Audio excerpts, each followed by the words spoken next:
Un phénomène significatif depuis la Fédération persiste dans la province de Québec, notamment dans les villes du Québec et de Montréal. Le bulletin de nouvelles commence maintenant. Bonjour mesdames et messieurs. Récemment, au fur et à mesure de l'industrialisation progressive, l'urbanisation, c'est-à-dire le développement des villes et concentration de la population dans celles-ci, en croissant à vaste envergure, ne cesse pas d'engendrer des impacts variables. L'enquête sur des facteurs historiques et socioculturels de l'urbanisation se poursuit.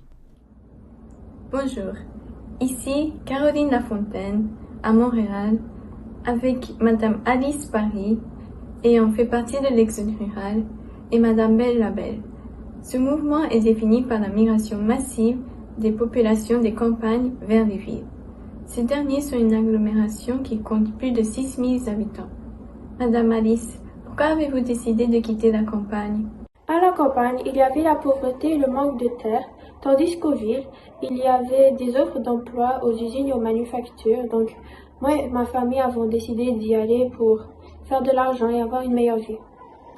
C'est ce que des dizaines de milliers d'agriculteurs et des immigrants, souvent en provenance des îles britanniques, ont décidé de faire. On avait le choix d'aller aux villes Montréal, Québec, Trois-Rivières, Sherbrooke, Sorel, Saint-Hyacinthe et plus encore, mais personnellement, moi et ma famille avons décidé d'aller à Montréal. Pouvez-vous nous décrire votre milieu de vie? Bien sûr, moi et ma famille habitons un quartier d'ouvriers proche des zones industrielles où des travailleurs de ma classe et de mon groupe ethnique sont regroupés. 36% d'entre nous est analphabète, donc nous ne savons ni lire ni écrire. Aussi, notre vie est difficile, les conditions d'hygiène sont horribles et les épidémies ne sont pas rares. La densité de population ici est très élevée et nous habitons un petit logement insalubre, sale et dangereux. Tous les logements ici sont regroupés proches l'un de l'autre, donc cela augmente les risques de propagation de feu. Plus encore, l'utilisation du charbon et la fumée des cheminées polluent l'air énormément.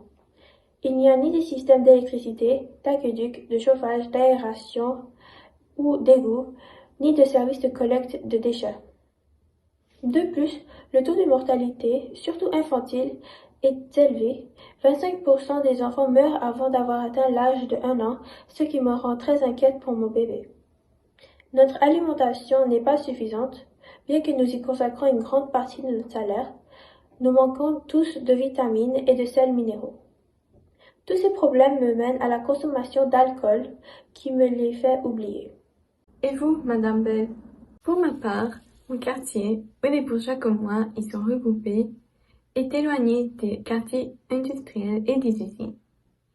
Il se situe dans les secteurs les plus élevés, c'est-à-dire la Haute-Ville et le Vernon du Mont-Royal.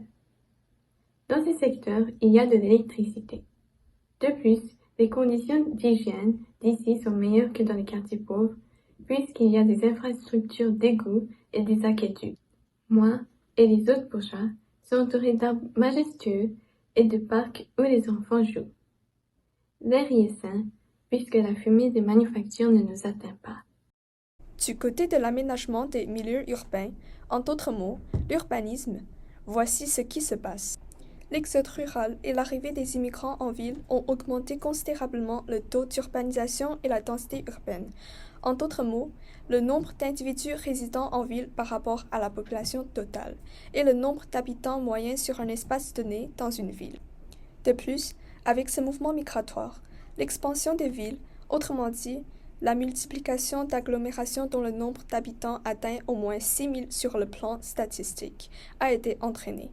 Toutefois, comme les habitants se sont établis dans les quartiers ouvriers où les logements sont petits, proches et concentrés. Par conséquent, des conditions hygiéniques déficientes telles que le manque de réseaux d'aqueducs et d'égouts ont causé l'accumulation des déchets dans les rues, ce qui contamine l'eau et l'environnement. Pour améliorer la circonstance, le premier contrat pour l'élimination des déchets est accordé par le conseil de ville à messieurs Renger et Spelesi. Dans le but de satisfaire les besoins d'intérêt général, on appelle cela un service public, c'est-à-dire une activité exercée par une autorité publique locale, territoriale ou par un État. Par un soir d'automne, la lueur d'une bougie électrique, inspirée de la lampe à arc inventée par l'ingénieur russe Pavel Jablokov, illumine la rue Bleury. Installée par les jésuites qui étaient aidés par Joseph Ambroise Isaac Craig, elle est placée devant le collège des jésuites. Que pensez-vous de la lumière électrique qui jaillit dans votre rue? Je suis très contente puisque grâce à ce nouvel ajout dans mon quartier, je peux mieux voir autour de moi la nuit quand je reviens de mon travail des usines. Je pense que la lampe va être utile pour tout le monde qui habite ici. Les premiers bains publics flottants font leur apparition afin d'observer les tendances en ce qui concerne l'hygiène, et ce, par la ville de Montréal. Madame Lafontaine, pouvez-vous nous donner plus d'informations à propos de ce sujet? Bien sûr. Les bains publics sont des bassins immergés dans des cours d'eau.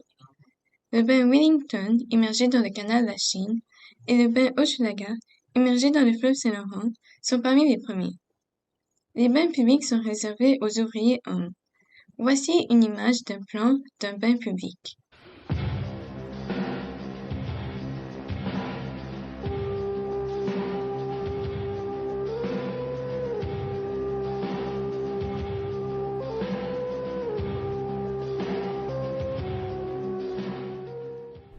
En février, arrivant de Chicago, George Langley, un conducteur du chemin de fer de Grand Trunk, est couvert d'éruptions inquiétantes sur les mains, le visage, le torse et les bras à la gare Bonaventure. C'est la variole, aussi nommée la petite vérole. Admis à l'hôpital Hôtel-Dieu, cette maladie s'en est emparée, incluant l'Acadienne servante à l'hôpital, Pélagie Robichaud et sa sœur Marie, les premières à en mourir. Donc, le Bureau de la santé montréalais renvoie tous les patients qui n'ont pas l'air malades. Et ce fut une erreur catastrophique. À vous la parole, Dr Thomas Roger. En effet, à cause de cela, la maladie se répand à travers tout Montréal. Même si le vaccin contre la variole existe, plusieurs Canadiens s'en méfient en pensant que c'est de l'empoisonnement, de même qu'une émeute anti-vaccination apparaît, incluant le médecin militant contre l'obligation, Joseph Emery Coder. C'est alors des mesures sanitaires sont appliquées par la ville et si les citoyens refusent de les respecter, ils sont emprisonnés ou reçoivent des amendes. 2 jours plus tard, le 28 septembre, les dites anti-vax, c'est-à-dire les manifestants contre la vaccination, se sont réunis devant le bureau de la santé publique à la rue Sainte-Catherine en hurlant et en lançant des pierres.